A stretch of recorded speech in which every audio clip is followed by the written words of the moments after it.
From the International Ballroom in Beverly Hills, I'm Steve Francis. We're with Michael Bedner. Michael, congratulations on your Lifetime Achievement Award from the International Interior Design Association. Well, thank you very much. I really appreciate the great compliment that's been bestowed upon myself and us, because it's really a group effort, not just the individual, as we all know in the industry.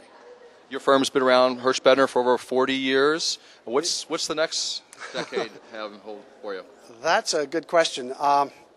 Well, we've been looking at reinventing ourselves every decade. I think we've already done it 4 times, and this is the beginning of the 5th. This is our 43rd year, coming upon our 43rd year in business. And we've been looking at, for the last 3 years, how do we reinvent ourselves yet again? Well, this time we've been looking at, for, as I said, 3 years, we are looking at doing the consultancy we've always talked about, where in the hospitality business there are many people that do design, but few people that have had the width and breadth of experience to really be hospitality consultants. So for 3 years we've been offering that service, primarily in Asia, China, Japan, all through the the Asian sphere of influence, and really through the Pacific Rim. We've had a few projects in California, and as I said, we're doing concepts for hotels in Japan, but we are telling them everything that we've learned about hotels, and they've been able to construct and build their infrastructure, from the planning, from the scale of the restaurant, to the numbers of rooms, to the environmentally conscious areas that we are proposing for them to do. So being a hospitality consultant is so gratifying, because we get to start on the basics. We get to make the mistakes for the clients rather than having the clients make the mistakes on their own.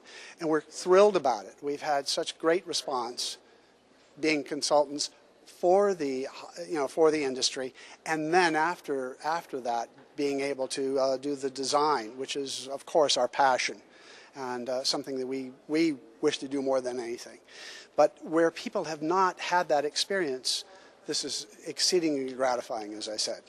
And the industry's evolved. I've noticed design for hospitality has changed over the last few years. Mm-hmm.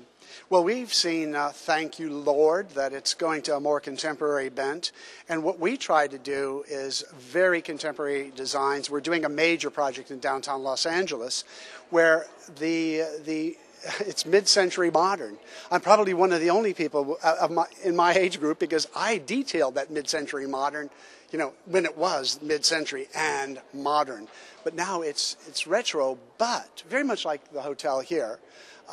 There are many contemporary pieces, and if you hold to that and you take it back to the essence, it's wonderful. And then you could sprinkle whatever you wish into the envelope that is created. So I'm thrilled with the direction that hospitality design is going. The only thing that I've been a little disappointed in is the concept of hip and trendy, which seems to go out of fashion, 6 months after opening. You look over your shoulder and say, do I really want to go back there? And that's something we've been trying to resist.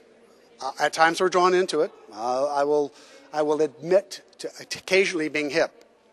I don't think my sons would ever call me trendy, though. But hip and trendy is something we try to stay, as I said, a little away from, and we'd rather be timeless.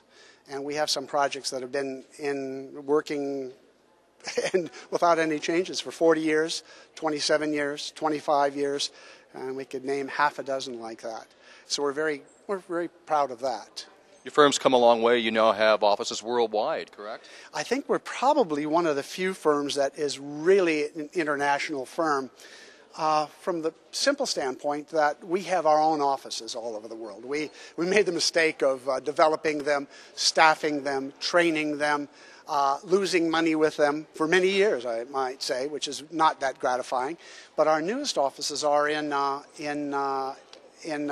Australia, in Brisbane and Melbourne. And the only reason we're there is not because there's a great amount of hospitality design, but Brisbane is taking care of the Gold Coast, and Melbourne, we went there because we're looking for talent all over the world, and we literally hired several major restaurant designers, and they're based there, and it was easier to build a small office around them rather than to move them to either Singapore or Hong Kong or Shanghai. So that's the reason we have a Melbourne and a Brisbane office. But we also have major office in New Delhi, and I truly believe that India is the next explosion in our industry, in the hospitality industry. We have been working there for, I'm guessing, around 15 years. We've worked for the Taj Group, the Oberois, the Leela.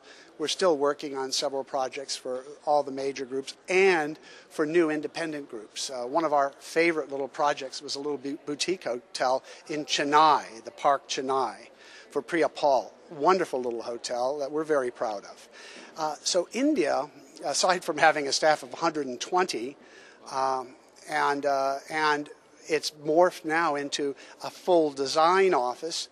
And I have to say, just for everyone's edification, it's the most well-educated office. We have 5 PhDs, a number of master's degrees, all graduate architects that we're trying to corrupt and to make into, as I tell them, I'm going to make you a decorator yet.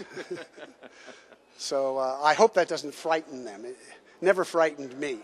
Are you ready to see your fans? We have 1,000 people here tonight, sold out. 1,000 people? I think I want to go home. May I go home, please? It's too late. Congratulations once again on your Lifetime Achievement Award. Thank you so very much. I really appreciate it. Thank you. Thank you.